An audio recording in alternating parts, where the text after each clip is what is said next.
Welcome to Fading Causes with me, Mukesh Kapila.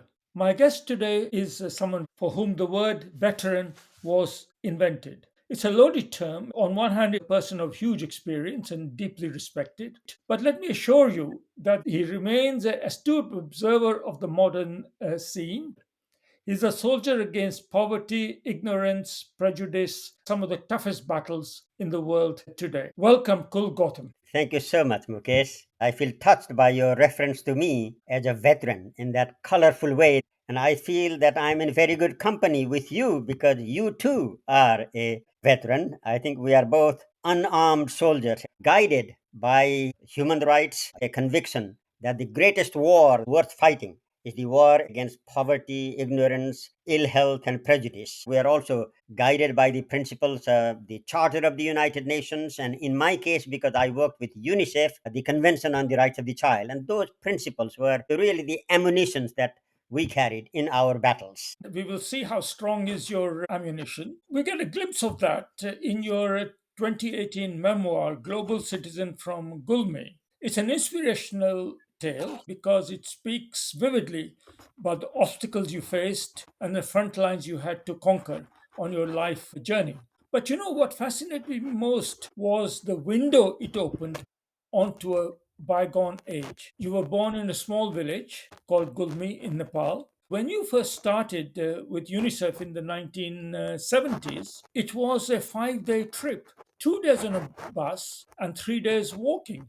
Is it true that your HR department raised their eyebrows when you demanded subsistence for 5 days and she asked you whether you lived on planet Earth? And by the way, did they refund you for the cost of your walking shoes? That anecdote is true. When I first went on my home leave, the total itinerary from Phnom Penh, Cambodia via Bangkok to Kathmandu to my village would have taken 12 days round trip, 6 days each way. And the lady in New York dealing with the human resources questioned me because according to the UN rules, the maximum travel time out is 4 days because 4 days is what it takes to go around the world. And so the lady rightly asked, well, you must be living in this world. How can it be 12 days? So I asked her to check with the UN office in Kathmandu.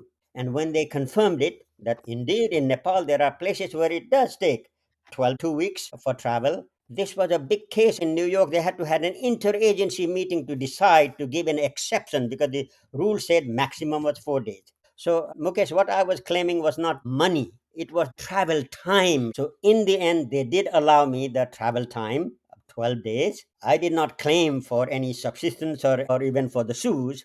The only thing I claimed was allowance for a porter to carry our luggage. And exactly at that time, my wife was pregnant. So, we could not carry a lot of. I'm glad it worked out, but it's a fascinating insight into the bureaucracy of institutions, isn't it? What does it teach us about the way institutions stand in the way of achieving their objectives? Well, UN is a large organization. Among the agencies, UNICEF was less bureaucratic. Part of the reason being that UNICEF is probably the most decentralized, a lot of authority given to its country offices. But we do have to abide by the UN rules and regulations, and sometimes that creates problems. For example, by protocol issues, who can you approach? When we were trying to deal with the issues of children, many people said, "Oh, you are dealt by little ministries that are powerless." We wanted to make a big difference, reach the highest level to heads of states, heads of government. That was often discouraged by some of our UN colleagues, frowned upon by others. But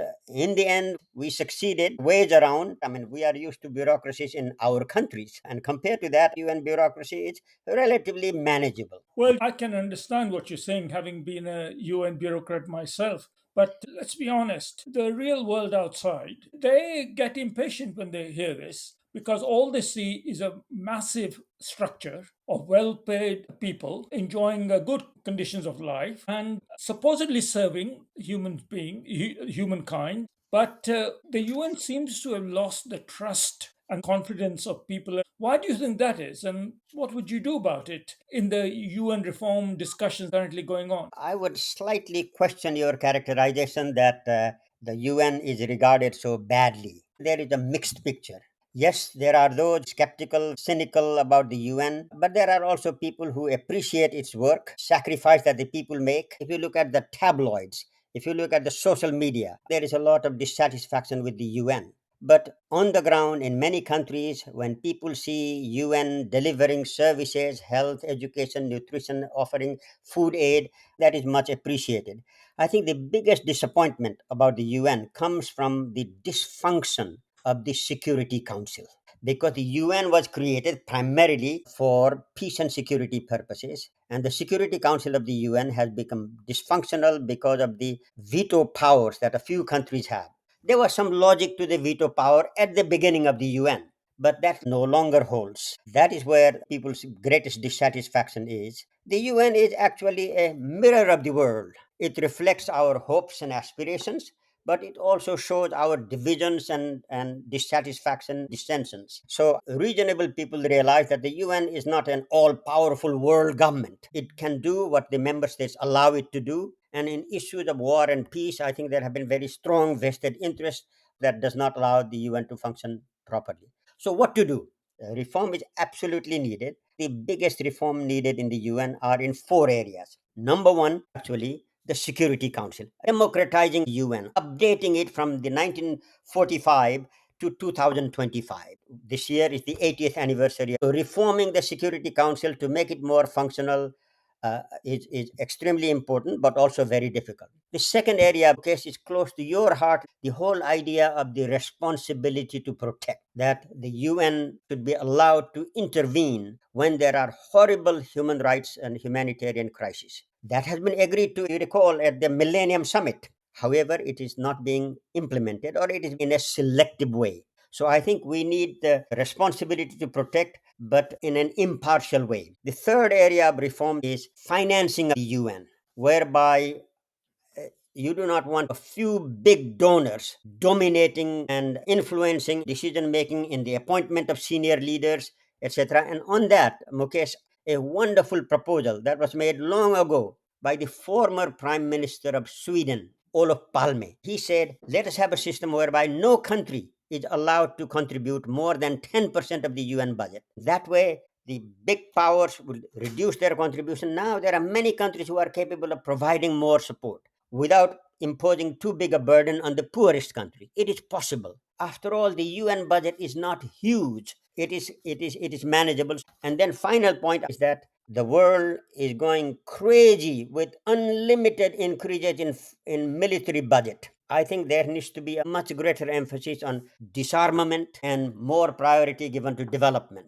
If those four things could be done, those are not easy to do. I think the UN would be much more relevant and much more respected by the general public. I can see that you have not lost your idealism, though I wonder how many people would consider your ideas practical.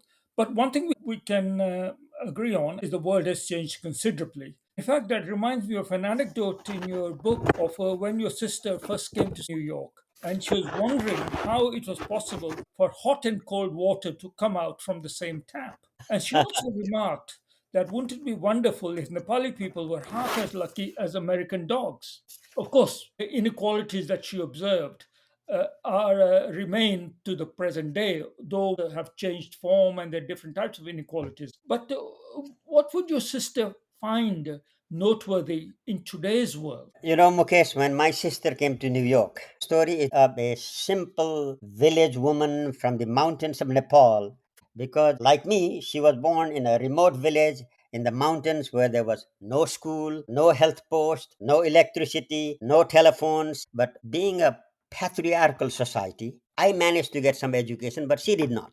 So she was, a simple village woman. She came to New York actually to save my life. She gave her kidney. So we had a kidney transplant together. And during the time recuperating, we had a lot of chance to talk and walk around. And her reflections, everything that she saw in New York was magical, surprising, amazing.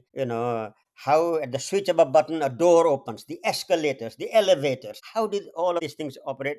Extraordinary. But you know what? She and I also talked about what are some of the common things, whether you are in New York or Geneva or Nepal, in terms of human nature. there are certain common things. Then we said, you will appreciate, Mukesh, being from South Asia, how in the Hindu philosophy they talk about kama, krodha, lobha, moha. That everybody, rich or poor, they have lust, desire, greed, passion. Those are things that you find whether in New York or Nepal. While there are huge differences, there are also commonalities among human beings. And that was the profound observation that she used to make. It was a philosophical journey for both of us. It lays the foundation of our conversation, what you went on to do. Also fascinating is the fact we're talking today, thanks to the kidney donated by your sister. Now, you worked in UNICEF and served in many, many places around the world and went on to be the deputy head of the organization. But what is this fascination with children? Of course, we all love our children, but in a world so heartless with so many problems across the life cycle, why do you hold children in such high regard? And why are children given central importance in humanitarian and social endeavors? Well, Mukesh, in human society, there are so many issues that divide us based on nationality, ethnicity, religion, territorial and economic interest, and poverty, shortages, or conflicts. It is often the survival of the fittest. We're fighting and competing instead of being united. But when we think about what in the world we all cherish, children, because every parent in the world, whether you are in Asia, Africa, Latin America, in a rich or poor country, what do all parents want? We all want a long and healthy life for our children, for them to learn and earn, and for some societies take care of their parents in their old age. These are things unite us no matter where we are. And I make children very special in all societies. And besides, it is the innocence of children, their playfulness, their joy and pain touches us all. And also, children are what we leave behind when we pass on. It is the children who provide us immortality, as it were. None would disagree with you. Then tell me, why are we so cruel to other people's children, even if we love our own? I'm just reading today that at least 2 dozen children in Gaza have died of malnutrition. And it reminds me also of my travels in war zones around the world, as well as sexual abuse and exploitation. So why are we cruel to other people's children, even as we adore our own? That's a fascinating point. That's a philosophical point humanity has been thinking about for ages. I think in all human beings and in societies, we all have two sides to us. There is the good part of humanity, and there is the evil and selfish. And it appears that many of our political and military leaders often do not feel the same sensitivity that they feel for their children to other people's children. And that is why, as you rightly said, in Gaza today, what happened on the 7th of October and happening now, the industrial level of killing is unbelievable. But the same things have happened, you have seen with the Boko Haram exploiting girls in Nigeria, or the Lord's Resistance Army, I think in your experience, using child soldiers, or the current US administration closing all aid programs that were so helpful in saving and protecting children in development setting. So yes, there is the dark side of humanity, and there is the positive side. What I think you and I, as soldiers for humanity, do is to try to nurture the better side of humanity, guided by international principles, to cultivate the best in human beings. And sometimes we need to also invoke our religions, where again, the religions also have contradictions, but talking about how childhood is revered in every religion. Unfortunately, many of our political and military leaders don't do that, but we, international servants, soldiers of peace, should never tire of continuing to press for. One of the things that you invoke as a civil servant is the 1989 Convention of the Rights of the Child. Now, you were a central figure in the diplomacy that led to its adoption, and it's the biggest treaty accepted by most countries, with just one or two exceptions. But do you think the Convention on the Rights of the Child has actually made a difference, or is it just fine words? What's the true state of the world's children today? Well, I would say that the Convention on the Rights of the Child has made a difference. And I'll give you a couple of examples. Since the convention was passed, certain things that were not done before are being done now. In many countries, we did not have birth registration. We did not have those vital statistics. If you are not registered, if you don't have a nationality, it's hard to get your citizenship. It is hard to get your scholarships. So birth registration had massively increased.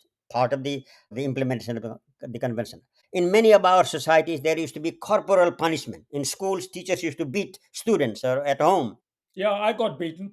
Exactly. Now, those are becoming increasingly unacceptable because we are implementing the convention and pressing for it. Age of marriage has changed in many countries. Child marriage is disappearing, although not completely, but great progress has been made. We have in many countries children's ombudsman to monitor how the governments are doing. Internationally, the Committee on the Rights of the Child looks at the performance of countries in terms of complying with the convention, and when they are not complying, they are usually taken to task, and non-governmental organizations are asked to prepare alternative reports on how faithfully these countries are implementing, and if they are not, they are warned, cautioned, advised.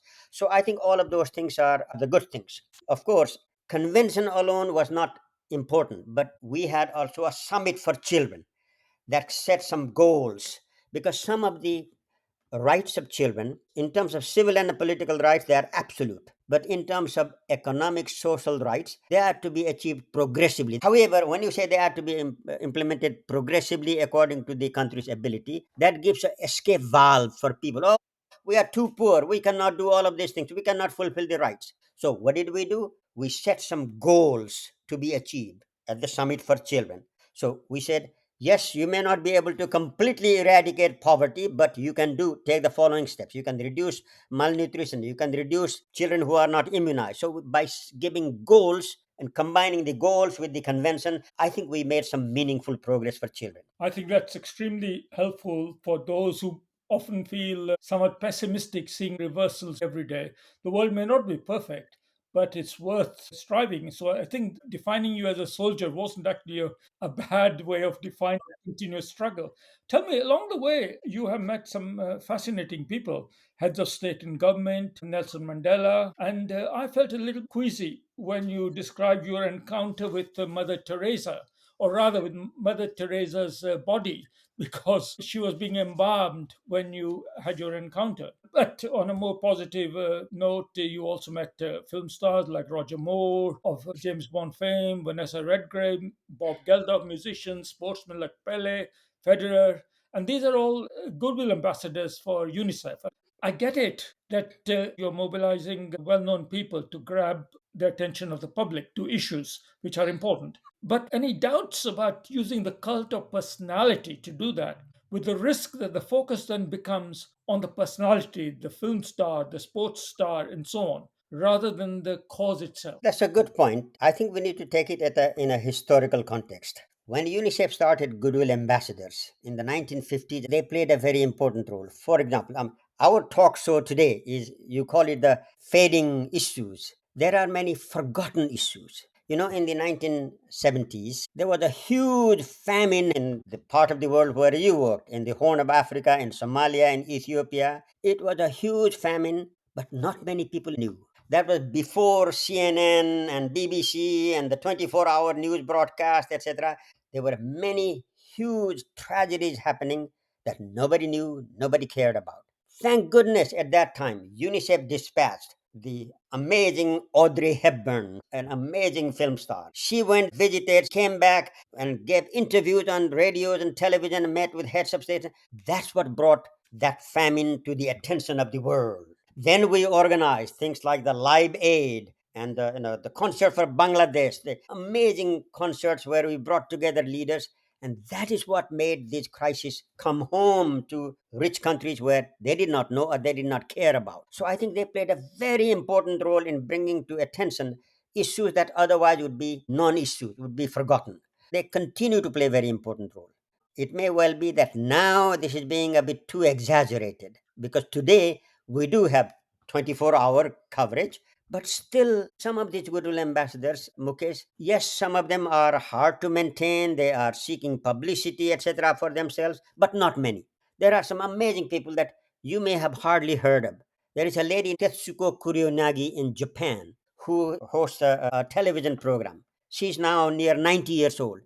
Single handedly, she has raised more than $100 million for children. The Japanese public knows about this crisis in Africa, they would not have known. So these personalities have amazing power. About Pele, who the breastfeeding rates were drastically going down in Brazil. Nobody would listen to the Minister of Health. Nobody would listen to the pediatricians.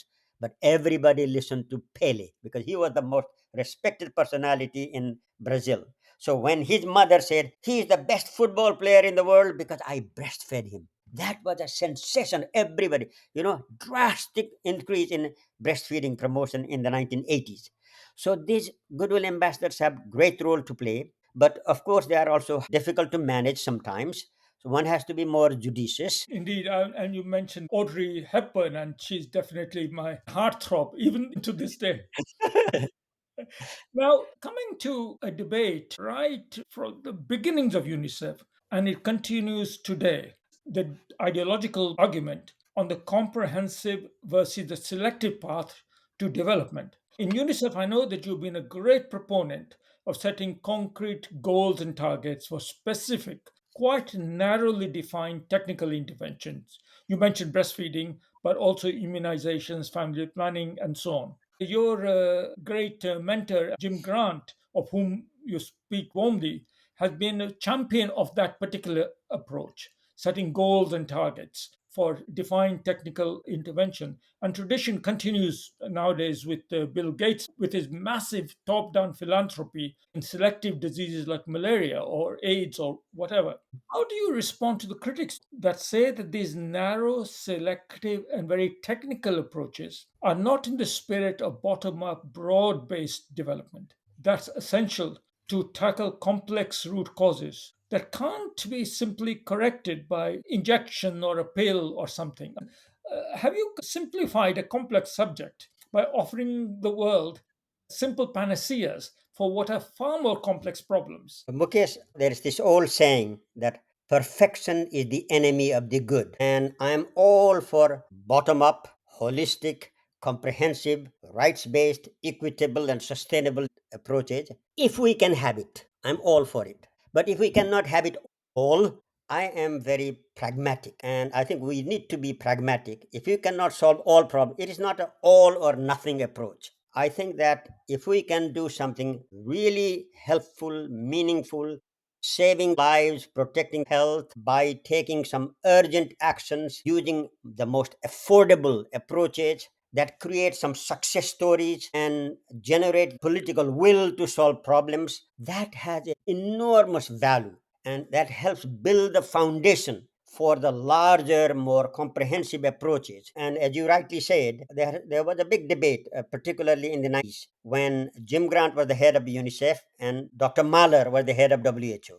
Jim Grant came up with this idea of the child survival and development revolution with a number of interventions as immunization, oral rehabilitation therapy, breastfeeding, etc. Right soon after the Alma Ata conference, where the primary healthcare approach was defined. And some of our colleagues at WHO said, hey, you're going too vertical, too narrow. We need to do the holistic.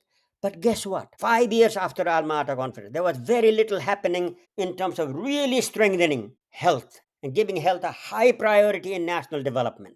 Through the child survival revolution activities, we were able to persuade the heads of states, heads of government, sports personalities. Alma Ata said, health for all. And Jim Grant said, all for health. I mean, health is not only the business of ministries of health, it should involve presidents and prime ministers and governors and police chief and army chief and sports personalities. If you get them all involved, significant results can be achieved. And then you build a priority for health. And guess what? I think that these approaches actually lift health from a technical issue to a political issue. That's why we could even have a summit for children because success breeds success. This formula of comprehensive, etc., is wonderful. It sounds good. But as I said, perfection is sometimes the enemy of the good. Let us be practical. Some of these activities served as a Trojan horse. They generated the interest and support for health in an unprecedented way that even Alma Ata couldn't. Alma Ata did it among the health community. Child survival evolution did it among the political leadership. And for a sustained development, you need political commitment. I think the politics of health, you make a very good case. And of course, whether or not we enjoy health is ultimately a derivative of the politics all around us. Unfortunately, we see a lot of politicization of health now, with affordability, accessibility of healthcare, and a lot of exclusion of it in many countries. But I wanted to ask about something else. Now, UNICEF, founded in 1947, has had 8 executive directors, all American. You were deputy executive director, but you didn't become executive director. Is it because you were not American? Well, I think there are many reasons, not just me. There were many others who could have become heads of UNICEF. You are right that there has been this tradition in UNICEF, in the UN, that certain posts seem to be reserved for certain nationalities. Until now, forever actually, UNICEF has been always headed by an American. Is that fair? Strictly speaking, not. But in the early years of UNICEF, the US was by far the biggest donor, also a strong supporter of the cause of UNICEF. So there was some logic to why an American would be head of UNICEF to sustain continuing US support. So I think there was some pragmatic logic. But today, US is no longer the preponderant donor. There are many other donors, and there is no reason to continue to keep this monopoly of one nationality. It's not just in UNICEF; it's also the World Bank, sometimes the WFP, many other organizations in the UN where positions are reserved for certain nationalities. This is an informal arrangement. It's not a formal arrangement, but that has been holding. I think it needs to be changed. And Mukesh, I have a feeling that with the recent decisions by the Trump administration to defund so many UN agencies, to disengage from the UN, the vilifying of the UN agencies, WHO and others, I think that is going to change. And it might bring about a long needed change that we need to get rid of this monopoly system. Today, the US does not even support the Convention on the Rights of the Child. So it's not only the money, it is the questions about the mission and the philosophy. So I think time has come for a reassessment. Regardless of all that, you say in your book that you consider yourself a winner in the lottery of life. Your kidney, your 12 days trying to get home and back, and many other stories. And I really, really recommend to our listeners that they should get your book. Now, beyond luck, however, I wanted to explore some of your personal drivers that have shaped your life. You were born a Hindu, and indeed, your family put you on the track to become a Hindu priest. But you went on secular education and then, of course, a high flying career in the UN, a quintessential secular body. But along the way, you have flirted with Buddhism. You found the Buddhist middle path very attractive. You call yourself pragmatic. But even though you flirted with religion, you describe yourself as straddling agnosticism and atheism. That didn't stop you, however, from enrolling the Grand Imam of Al Azhar in Egypt, the highest authority in Sunni Islam, to your polio eradication cause.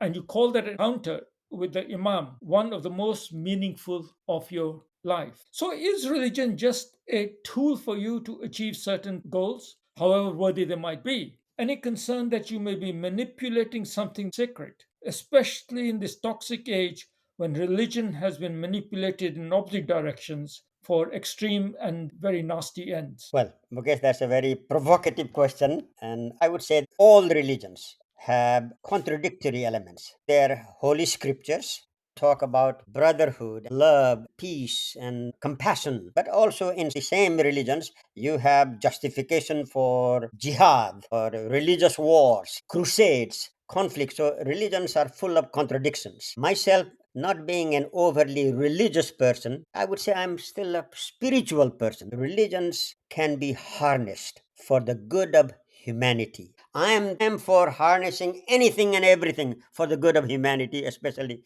for children. So you gave the example of my meeting with the Grand Sheikh of Al Azhar. But there have been many other areas in which we have worked so productively with religious in Latin America.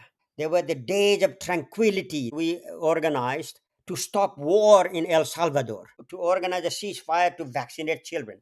That was not possible by our work with the government or with the rebel groups. It needed the collaboration of the Holy See, the Vatican, the Archbishop of San Salvador. So we have worked similarly in many other places to promote the well being of children. So it is not manipulating. Look at the good elements in every religion and harness them for the good of humanity. Even to this day, I am with an organization called Arigato, an interfaith organization, the Global Network of Religions for Peace, because we see that religious leaders command a lot of moral, ethical authority. So we want to harness that for the good of humanity.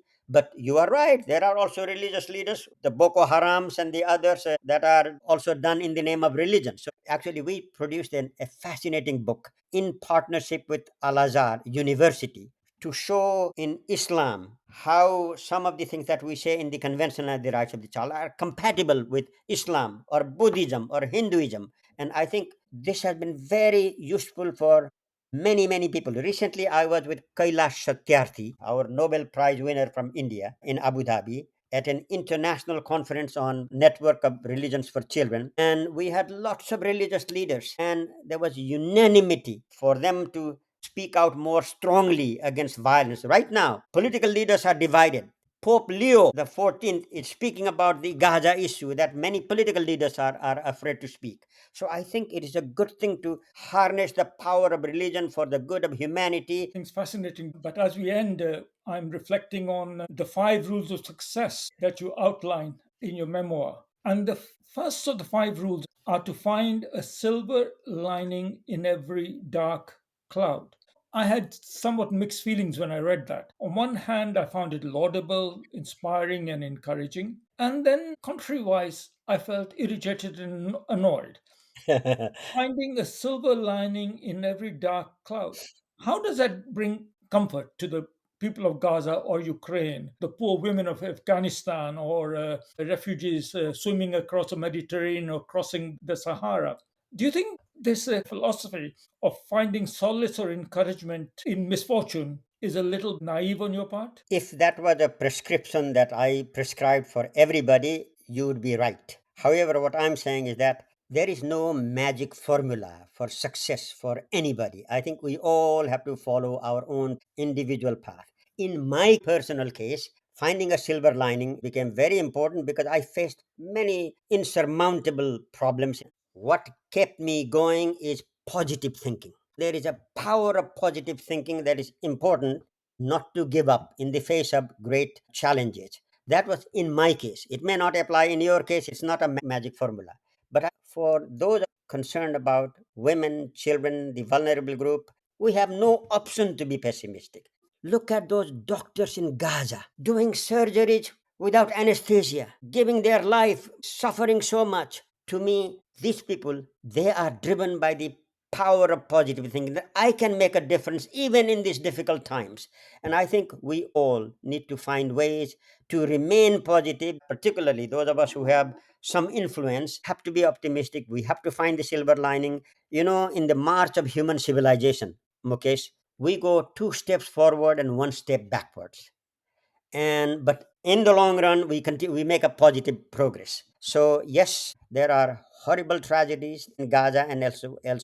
But if we let that feel down and desolate and despondent, what hope is there for other people? So I think you and I, lucky ones, and even the not so lucky ones, have no choice but to have faith and feel positive. That's the only way people change. If you are pessimistic, feeling hopeless, then you are not part of the solution, you are part of the problem. Cool. I'm both inspired and exhausted by your argumentative optimism. As we come to the end, I was wondering how we should finish this. And then I came across this quotation which said, never underestimate the amount of good a person can do if they don't mind who gets the credit. And you will remember this is a quotation from your great mentor, Jim Grant. You are far too modest to admit it, but these words of humility very much describe the way you lived your own life. So thank you, Kul Gautam. It's been an honor to have you